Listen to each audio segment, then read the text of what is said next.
အချိန်ကမြန်မာတက္ကရာ1282ခုနှစ်တစောင်းမုံလ15ရက်အင်္ဂလိပ်ခုနှစ်နဲ့ဆိုရင်1909နိုဝင်ဘာလ26ရက်နေ့တောက်ကြနေ့ကာလကကိုလိုနီခေတ်မြန်မာပြည်အောက်ပိုင်းဒေသတစ်ခုမှာရှိတဲ့ရှမ်းတောရွာလေးရဲ့နွားရိုင်းသွင်းချိန်မှာဖြစ်ပါတယ်။တောရွာတွေရဲ့နွားရိုင်းသွင်းချိန်ဟာခေတ်ပေါ်နာရီအချိန်စံသတ်မှတ်ချက်အရာဆိုရင်ညနေ9နာရီမိနစ်40လို့ဆိုကြတယ်။နွားတွေဟာများသောအားဖြင့်အိမ်ကလွတ်ပြီးကြောင်းပေးလိုက်တဲ့အခါမှာနွားကြောင်းသားရဲ့စေညွှန်းရာအတိုင်းအိမ်ကိုပဲတက်တက်မတ်မတ်ပြန်ကြလိမ့်ရှိတယ်။ခက်ရိုင်ရိုင်နွားတွေကြတော့တာမန်နွားတွေရဲ့နောက်ကကြက်နေတတ်ကြပြီးထိန်းချောင်းသူတွေအနေနဲ့ခြံထဲကိုရိုက်တန်ရိုက်ပြီးသွင်းကြရတဲ့နွားသိန်းချိန်နောက်ဆုံးအချိန်ကိုနွားရိုင်းသွင်းချိန်လို့ခေါ်ကြတာပါ။ရှမ်းတောရွာလေးကိုဦးတည်တဲ့လှဲလန်းအတိုင်းသွားနေတဲ့နွားလဲတစ်စီးပေါ်က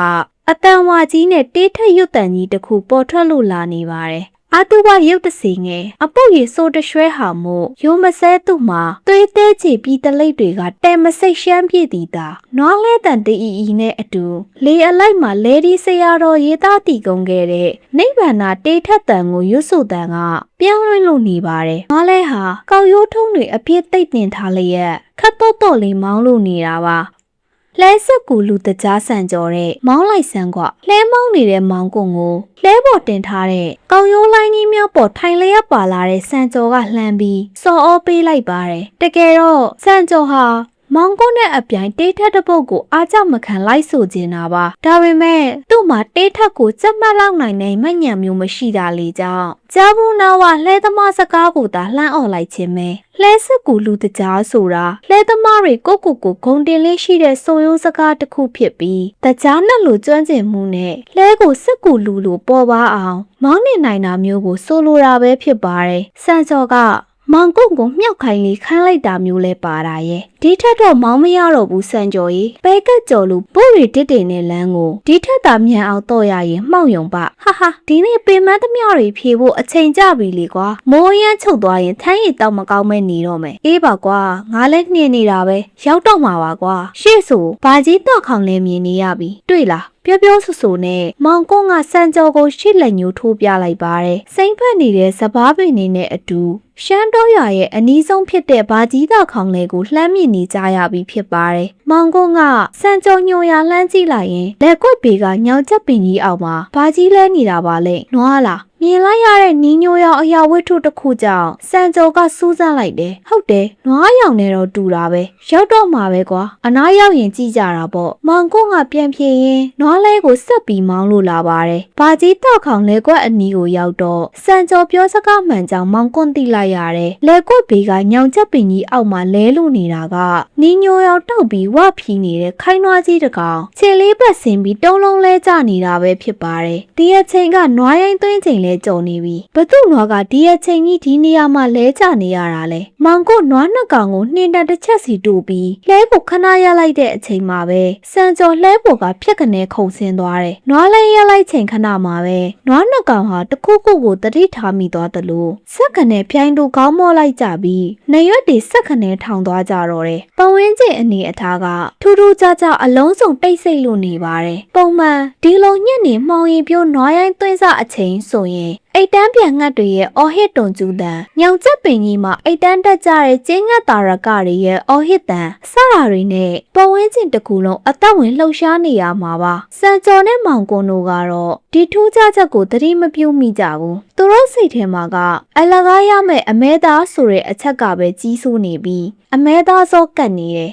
စံကြော်အနာကပ်ပြီးစူးစမ်းကြည့်လိုက်တော့နွားမျက်လုံးပြူးပြူးကြီးတွေကပွင့်ပြီးပြူးကျက်လျက်မျက်လုံးသားမှာမှတ်လို့ခေါ်တဲ့ပုံမွားလေးတွေကပြန်နေကြတယ်ဒီလိုနွားမျိုးရွာထဲမှာသူမမြင်ဘူးအကောင်ကြီးကကြီးလာတယ်နွားလာအုတ်တပလိုမျိုးဂျိုကြီးတွေကစွန့်ကားနေတာပါပဲနွားကြီးရဲ့အဟန့်ကောင်းလာတဲ့ပုံစံကြောင့်အသက်ရှိမရှိသိရအောင်လက်နဲ့သွားမဆန်းရဘူးခက်လန်လန်းကနေခြေထောက်နဲ့တို့ကြည့်ထီကြည့်လက်ထဲကပါတဲ့ဝက်စစ်တုံနဲ့ရိုက်ကြည့်တယ်တူတူမကိုမလုတ်တလို့ပွင့် နေတဲ့မျက်လုံးတွေကလည်းမျက်တောင်လုံးဝမခတ်စွန့်ကားကားပြူးလျက်ကြီးပဲဒါလောက်ဆိုရင်သိကြတယ်အသက်မရှိတော့ပြီဘူးဒီကောင်ကြီးလုံးပတ်နဲ့အလျားကိုကြည့်ရတာပိတ်သား200ကျော်လောက်တော့ထွက်မှာပဲလှဲပုံကမောင်ကုန်းကလှမ်းအော်ပြောလိုက်ပါတယ်မောင်ကုန်းကဦးလင်းဖြစ်သူတောက်တဲ့နဲ့အမြဲတမ်းနွားပွဲစိလိုက်နေကြမှုနွားကျင်အင်းလက္ခဏာနဲ့အသားပေါ်ရမယ်နွားကောင်တွေကိုကြည့်ပြီးအသားဖနက်ပိတ်သားထွက်နိုင်ကြောင်းပေါက်ပေါက်မြောက်မြောက်တက်တဲ့သူဆိုတော့နွားကောင်ကိုမြင်ရုံနဲ့ထွက်မဲ့ပိတ်သားချိန်မှာတမ်းပြီးခတ်မှန်းလိုက်နိုင်တယ်220တော့အ ਨੇ ကလေးရှိမဲကွမောင်ကွန်းရဲ့စကားကိုစံကျော်ကထောက်ခံလိုက်တယ်သူကလည်းရွာထဲနွားပေါ်ပြီးဆိုရင်အမြဲတမ်းတတိတရားဖြစ်နေရတဲ့နွားသက်သမားနွားနှလုံးရှိရာနေရာကိုမိမ့်တန်နဲ့တက်တက်ဇီးဝိန်ချွေပေးတဲ့နေရာမှာလက်မန်းတက်လွန်လာတာကြောင့်နွားသက်တဲ့နေရာမှာတော့စံကျော်ကဝိတ်ပဲလို့ချီးကျူးရတဲ့အထီပါပဲဝိတ်ဆိုတာဝိတ်စာကိုပြောတာပါပညာရဲ့တစ်ခုမှာထူးချွန်ပြောင်မြောက်တစ်ဖက်ကန်းခတ်အောင်ကျွမ်းကျင်သူတွေကိုဆိုလိုတာပေါ့ဒီလိုနွားနဲ့ပတ်သက်ရင်ကျွမ်းကျင်တဲ့လူ2ယောက်အတွက်နွားအသေးကောင်လက်လက်ဆက်ဆက်ကြီးဖြစ်ထားလိုက်ရမှာကနှမျောစရာကြီးဖြစ်လို့နေခဲ့တယ်။ရွာထဲကလူတွေကတော့သူတို့ယူအရာနွားရိုင်းသိမ်းချိန်အသေးကောင်ရွာထဲမသွင်းရဘူးဆိုတဲ့အယူရှိလေတယ်။ဒီတိုင်းယူသွားတာရွာကသိလို့ကတော့ရက်ရွာကိုဒုက္ခပေးတဲ့ကောင်ဆိုပြီးရွာသားတွေဝိုင်းအပြစ်တင်တာခံရမယ်အပြင်ရက်ရွာဒလေးထုံတန်းအရာနေပိုးတဲ့ထိတ်တုံး9ရက်ခတ်တာခံရအောင်မှာရွာထဲကမုတ်ဆိုးတာပေါ်တော့အမဲကောင်ပါလာပြီးညမိုးချုပ်သွားခဲ့ရင်ရွာပြင်မှာညသိပ်ထားပြီးအိမ်ကိုလူကြီးပြန်ရတာပါဒီစီးမြင့်ကမကြီးတော့ရွာပြက်ပြီးချိန်မှာပိုးပြီးတင်းတင်းကြပ်ကြပ်ဖြစ်လာခဲ့ပြီးလိုက်နာရမယ်စီကံဥပဒေတစ်ခုအဖြစ်နဲ့သတ်မှတ်လာကြတယ်မကြီးတော့ကအင်ချေ100လောက်ရှိတဲ့ရွာကြီးတစ်ခုဖြစ်ပြီးစီမင်းသားရဝပြောတဲ့ရွာကြီးတစ်ရွာပါရွာပြည့်ရတဲ့အကြောင်းကိုရှမ်းတော်ရွာကဘိန်တော်စီရတုံပြောပြချက်အရာသိရတာကဒီလိုမကြီးတော်ရွာကာလာဝမ်းယောကအကြီးအကျယ်ဖြစ်တဲ့အချိန်မှာရက်ရွာတွေကဆေးစရာတွေကုန်မနိုင်တော့လို့ရွာနီးချုပ်ဆက်ကဆေးရတွေအကုန်လုံးပြင်ပြီးကူကြရတယ်အချိန်တလအတွင်းမှာပဲရုတ်တရက်ကာလာဝမ်းယောဂါကြီးဖြစ်ပြီးရွာတွေကလူတွေတဖြုတ်ဖြုတ်သေးလိုက်ကြတာအိမ်မွင်းတလိပ်ဆန်တွေတော့မယူနိုင်မဲရွာလုံးကျုပ်ကိုပြောင်းပြေးကြတာမှာရွာပြက်ကြီးလုံးလုံးဖြစ်သွားတာပါပဲတလာအတွင်းတရွာလုံးကလူတွေတဖြုတ်ဖြုတ်သေးကုန်ကြတာမို့အခေါင်းမဆက်နိုင်မဲကြီးကြီးတချင်းတူလို့စွမြုပ်ကြရတဲ့အထိအခြေအနေဆိုးခဲ့တယ်တချို့တမီသားစုလုံးတေကုန်တဲ့အိမ်တွေဆိုရင်တေနေကြမှန်အလောင်းပုံမှတိကြရပြီးတရွာလုံးဟာလူသိမီးရှို့တဲ့ညော်နဲ့အလောင်းပုံနဲ့တွေနဲ့လှိုင်လို့နေတယ်အလောင်းကောင်တွေကိုစုမြုပ်ရတာများလာတာကြောင့်ကျင်းတိုးပေးတဲ့သူတွေခမရမှာလဲကျင်းကိုနက်နက်မတူးနိုင်ကြတော့ပဲတော်သိမ့်ရုံခတ်တိမ်တိမ်သာတူးနိုင်ကြတယ်တီတော့ရွာကွေးတွေကအလောင်းနဲ့ရနေတဲ့မြေပုံတွေကိုတူးဆွပြီးလူရဲ့ကိုရင်ကအစိတ်အပိုင်းတွေကိုကိုက်ချီသေးဖို့စားတော့ကြတော့တာပေါ့ကြီးကန်းတဲ့လက်ရတွေကလည်းအလောင်းမြုပ်ထားရမြေတွေကိုအဆောက်ဖော်ပေးလိုက်ပြီးများဆိုရင်အလောင်းကောင်စားရဖို့အတွက်တိုက်ပွဲဆင်ကြတော့တာပါပဲဒီလိုနဲ့တရွာလုံးနေရအနှံ့လူသေးကောင်ပုံနဲ့တညီညီမစင်ပုံနဲ့တလှိုင်လှိုင်နဲ့ရင်ကောင်တွေတယုံယုံတဝဲဝဲနဲ့အနိဋ္ဌာယုံအနံ့တွေတေချင်းတရားရဲ့အနှွေးအသက်တွေနဲ့ခြုံလွှမ်းလို့နေတော့တယ်ဒီအချက်ကပဲကာလာဝမ်းယောဂါကိုပိုဆိုးဝါးသွားစေတာပါပဲသိကြတဲ့အတိုင်းမကောင်းဆိုးကဘလူးတပတ်များဆိုတာကအခုလိုမျိုးလူသေးအလောင်းကောင်တွေမြုပ်မနိုင်အောင်ပေါ်များတဲ့နေရာတွေမှာလာရောက်ချက်စားပျော်မြူးကြလိမ့်ရှိပြီးယောဂရှိနေသူတွေရဲ့ယောဂခံစားရမှုအပေါ်သူတို့ရဲ့အပင်ပယောဂတွေနဲ့ထပ်ဆင့်လောင်းထည့်ပေးကြတယ်ဒီလိုနဲ့လူသက်တမ်းပို့သူအောင်သေတဲ့သူပိုများအောင်လုပ်ယူကြလိမ့်ရှိတယ်ဒါကြောင့်မဲမကြီးကုန်းရွာရဲ့ကာလာဝမ်းယောဂါဟာပိုပြီးဆိုးသွားတော့တာပေါ့တစားထက်တစားပို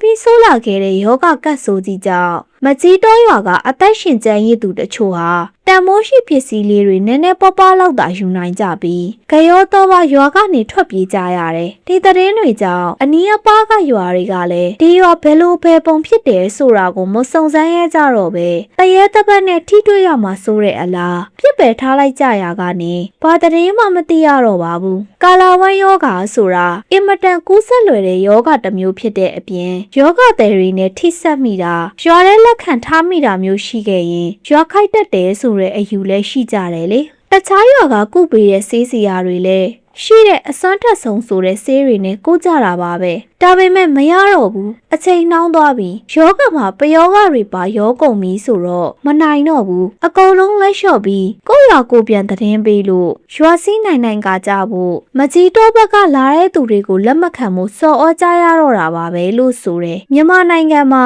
1900ပြည့်လို့နှစ်ကာလတွေကရိုးရာအယူအဆွဲအင်မတန်ကြီးကြပါတယ်ဒီလိုအဆွဲကြီးရအောင်လဲမယုံကြည်လို့မရတော့အောင်ထူးခြားဆန်းကျယ်တဲ့ဓာတ်နတ်တိုက်သုံးပယောဂစတဲ့ပညာရက်တွေကြောင့်ဘေးဒုက္ခကြုံရသူတွေဥစ္စာလက်လာပါရသူတွေပတ်ဝန်းကျင်မှာမကြာခဏမြင်တွေ့ကြရတယ်လို့ဝိုင်းယောဂကြောင့်ရွာပြတ်တာကြောက်ယောဂကြောင့်ရွာပြတ်တာအစရှိတဲ့ယောဂကနေရကပ်ဘေးအပြင်စင်ကြားဝွန်အစရှိတဲ့တောကောင်တွေရဲ့အနေရည်နဲ့လူဆိုးတခိုးတွေရဲ့ဘေးအနေရည်တွေကလည်းမင်းပြောင်းမင်းလွှဲဖြစ်ချိန်မှုအလွန်ကိုထူပြောလွန်းလာပါတယ်ခေတ်တစ်ခုရဲ့ပြောင်းလဲချိန်မှာဖြစ်ပေါ်တတ်တဲ့ထုံးစံလို့ကိုဆိုရလောက်အောင်ပါပဲမချီတိုးရွာပြက်ပြီးလူကုန်နီးပါးတေသူတေပြောင်းသူပြောင်းပြေးကြတဲ့အခါမှာတော့အိမ်မွေးတလိษံတွေဖြစ်တဲ့ကြက်ဝက်နွားစတဲ့တလိษံများဟာကျွေးမွေးဆောက်ရှောက်မဲ့သူမရှိတဲ့အခါမှာခြေတိုင်ကိုယုံဝတ်ကျင်းကိုဖျက်ပြီးစားကြက်မြတ်တော်တွေရိုးပြက်လေကွင်းနေစီကိုလှဲ့လှဲ့သွားလာလို့ခြေဦးတက်ရအစာထွက်ရှာကုန်ကြတော့တယ်နွားတွေက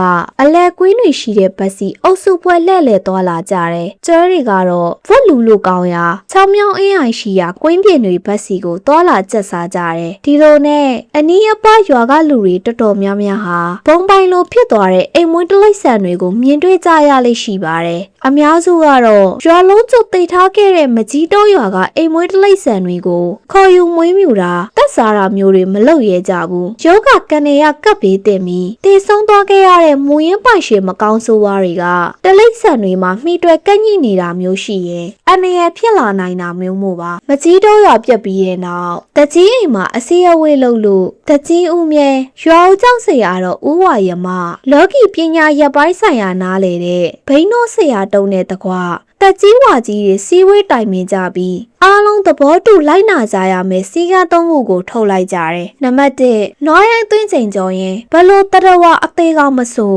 ရွာထဲကိုမသွင်းလာဘူးနံပါတ်2မကြီးတိုးရွာပြက်ကြီးအခြေအနေမတိရသမျှကာလပတ်လုံးရွာထဲကိုဘလို့လူစိတ်ဧည့်သည်မှာညအိတ်ညက်နေလက်မခံဘူးနံပါတ်3ပုံမှန်ထက်ထူးခြားတဲ့ယောဂလက္ခဏာမျိုးရှိတဲ့လူနာရှိလာပြီးဆိုရင်တကြီးကိုချက်ချင်းသတင်းပို့ဖို့ဆိုတဲ့စီကံ3ချက်ပါပဲစီကံ3ချက်ကိုရွာဦးကျောင်းဆရာတော်နဲ့ရဲရွာလူကြီးတွေဆုံးဖြတ်ကြပြီးတဲ့အခါမှာရွာစော်ငတော်ကိုမောင်းထုလူစုစေပြီးရွာသူရွာသားတွေအားလုံးရှိမှာရဲရွာအေးချမ်းတာယာစေဖို့ဒီအချက်အလက်တွေကိုလိုက်လာဖို့လိုကြောင်းအမိန့်စင်ထုတ်ပြန်ပါတယ်တကောင်လုံးကြီးတော့ဒိုး2ယောက်ထဲမလို့နိုင်မှာမဟုတ်ဘူးတက်နိုင်တလောက်ဟင်းစားလေးပဲယူသွားကြမယ်ကွာမနှက်မှအကောင်လိုက်လာတဲ့ကြမယ်အမဲသားဆိုတာအခုလိုကျမ်းမာဝါဖြိုးနေတဲ့ကောင်ကိုချက်ပြုတ်စားမှအမဲအရသာပေါ်ပြီးအာရင်ပြေဖြိုးအာဟာရတိုးတာတဲ့ကွာစံကြော်က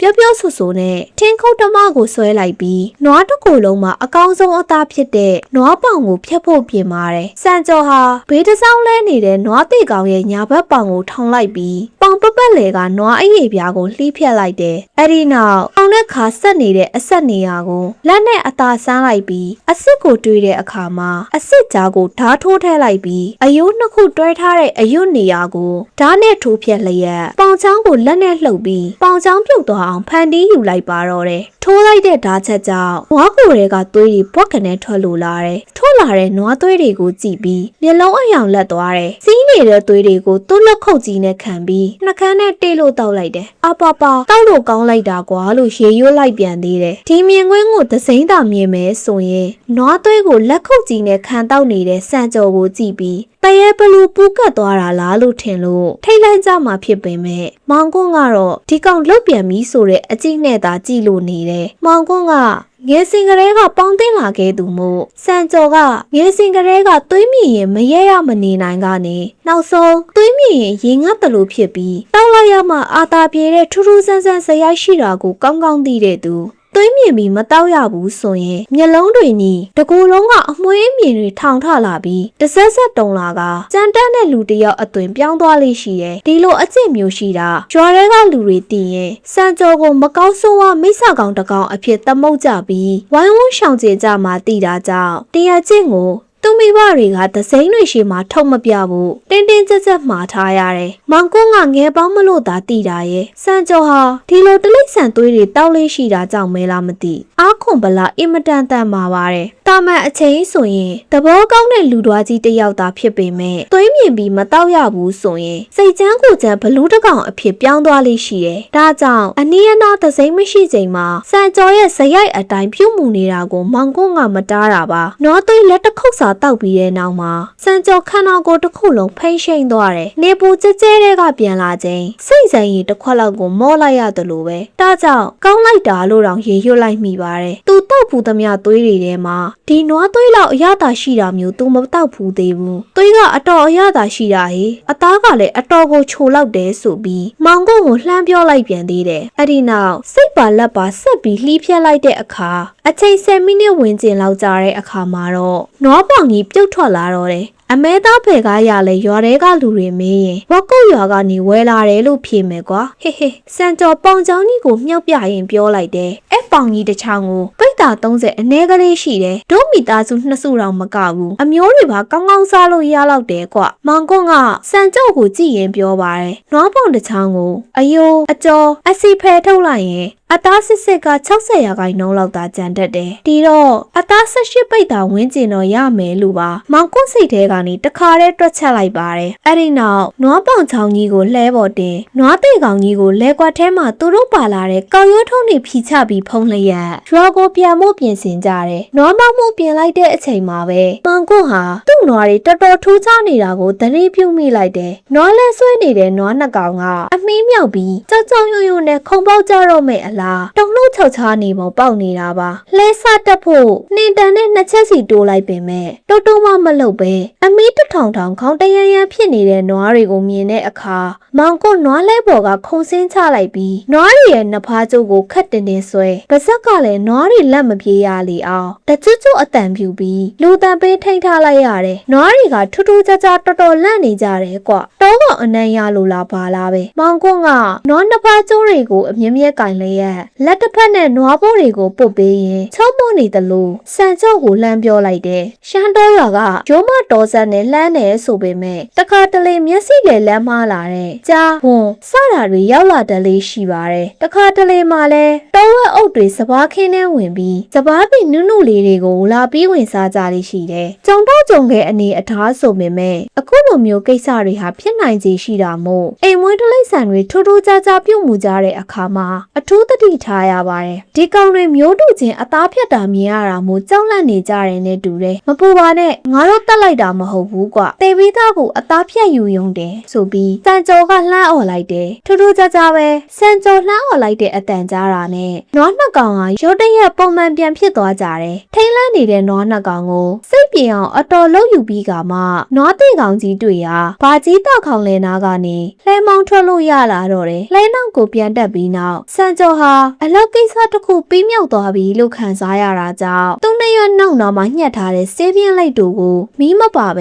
ဲပါဇက်မှာတေးလျက်ဟမ်ပါပါနဲ့ခဲလာရင်အမဲကြော်လီနဲ့ဆိုရင်ဒီညထိုင်းရင်ဝိုင်းကတော့မြိုင်ပဟေးလို့ကျေနပ်တန်ကြီးနဲ့ပြောလိုက်ပါတယ်ဖြစ်နိုင်ရင်ဆေးပြင်းလိုက်ကအငွေ့တစ်ထောင်းလောက်ထွက်အောင်သူဖွာပြက်လိုက်ချင်တယ်ဒါပေမဲ့စလိတ်မီကအလွယ်တကူရနိုင်တာမျိုးမဟုတ်ပဲလူနေအိမ်ချင်းနဲ့ညီမှသာမီးမွေးထားတဲ့အိမ်တအိမ်ကနေကူးယူရနိုင်တာမျိုးမို့အာတာပြေခဲလိုက်ရခြင်းမှာလဲကိုစမောင်းလာကြရင်နောက်တအောင်လောက်ကြရင်ရွာဦးအဝင်ကိုရောက်ပါပြီရွာဦးဘုန်းကြီးကျောင်းနဲ့ရွာတော်ရှင်နတ်စင်ကိုတောင်လှမ်းမြင်လို့နေရတယ်။အဲ့ဒီအချိန်စံကျော်ပေးကနေတုတ်တုံးဆိုတဲ့အတန်တစ်ခုထွက်လို့လာတယ်။ဟာဘာလဲဟာအတန်ကခက်ကြဲကြဲဖြစ်တာကြောင့်စံကျော်အလန့်တကြားကြည့်လိုက်မိတော့သူခုနကဖြတ်ယူလာတဲ့နွားပေါင်ကြီးကလှုပ်စီဖြစ်နေတာပါ။ကြက်သီးမွှင်းညင်းနေထောင်းထသွားပြီးဟေ့မောင်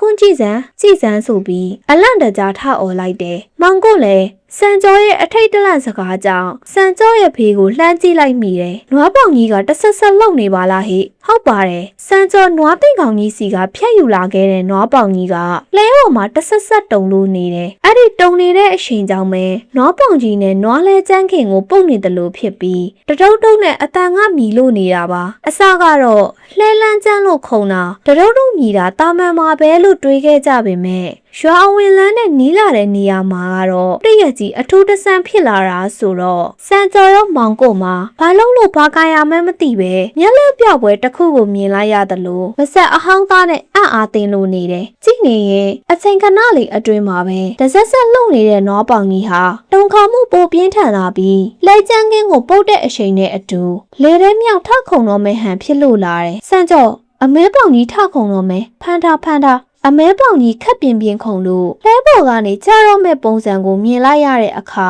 မောင်ကွန်းက